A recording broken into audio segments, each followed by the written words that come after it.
নমস্কার। যারা দা নিউজের বিভিন্ন পোস্ট, ভিডিও, নিউজ ইত্যাদির কমেন্ট বক্সে জিজ্ঞেস করেন সুস্মিতা কেমন আছে, অথবা দা নিউজের মেসেঞ্জারে যারা মেসেজ করেন যে সুস্মিতা কেমন আছে, ওর ফিউচার প্ল্যান কি, ও পলাশ সাহার সম্পত্তি কতটুকু পেয়েছে, ইদানিং কালে যেটা ছড়াচ্ছে যে পলাশ সাহার 3 কোটি টাকার সম্পত্তি অর্ধেক পেয়েছে তার পরিবার, অর্ধেক পেয়েছে সুস্মিতা, এই ঘটনা কতটুকু সত্য ইত্যাদি বিষয়ে জানতে চেয়ে যারা দা নিউজে বারবার যোগাযোগ করছেন তাদের সকলের জন্য আজকের এই ভিডিওটা। গতকাল 10 জুন দা নিউজ যোগাযোগ করে পলাশ সাহার ওয়াইফ সুস্মিতা সাহার সঙ্গে। লাস্ট মাসে অর্থাৎ মে মাসের 10 তারিখেই কিন্তু সুস্মিতা সাক্ষাৎকার নেয় দা নিউজ, এবং এই জুন মাসের 10 তারিখেও সুস্মিতা সাহার পরিবারে যোগাযোগ করা হয় যে এই যে বিষয়গুলো ছড়াচ্ছে এই বিষয়গুলো কতটুকু সত্য। এই ঘটনা জানতে চাইলে সুস্মিতা সাহার পরিবার বলে যে পলাশ সাহার সুইসাইডের পর বাসাটা সিল জ্বালা করা ছিল, এটা আমরা সকলেই জানি। যখন এটা খোলা হয় তখন র্যাবের বেশ কিছু কর্মকর্তা, অফিসার এবং তাদের ওয়াইফ, পাশাপাশি পলাশ সাহার নিজের পরিবার এবং সুস্মিতা সাহার পরিবার, দুই পরিবারই উপস্থিত ছিল। সকলের উপস্থিতিতে বাসা খোলা হয়।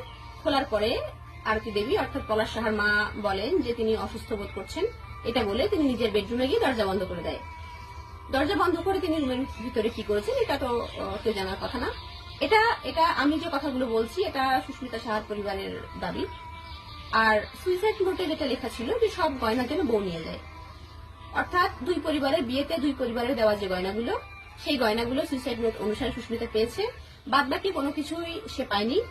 পলাশ সাহার অ্যাকচুয়ালি কতটুকু প্রপার্টি ছিল, কোন ব্যাংকে অ্যাকাউন্ট ছিল, কয়টা অ্যাকাউন্ট ছিল, কোন অ্যাকাউন্টে কত টাকা ছিল, কোথায় কি সম্পত্তি, কোথায় কি জমি ছিল কি না ছিল, কোনো বিষয় সুস্মিতা পারফেক্টলি বলতে পারে না। সে জানতোই না আসলে কোথায় কি ছিল।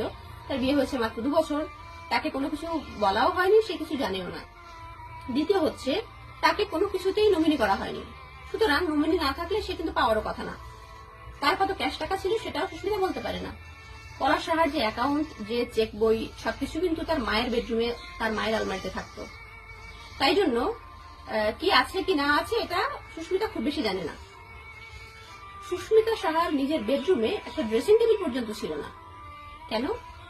কারণ তার মায়ের দাবি ছিল যে এগুলো শ্বশুরবাড়ি থেকে দেওয়া হবে, সুতরাং তোমার নিজের কেনার দরকার নেই, তুমি কেন কিনবে, এটা তোমার শ্বশুরবাড়ি থেকে দেবে।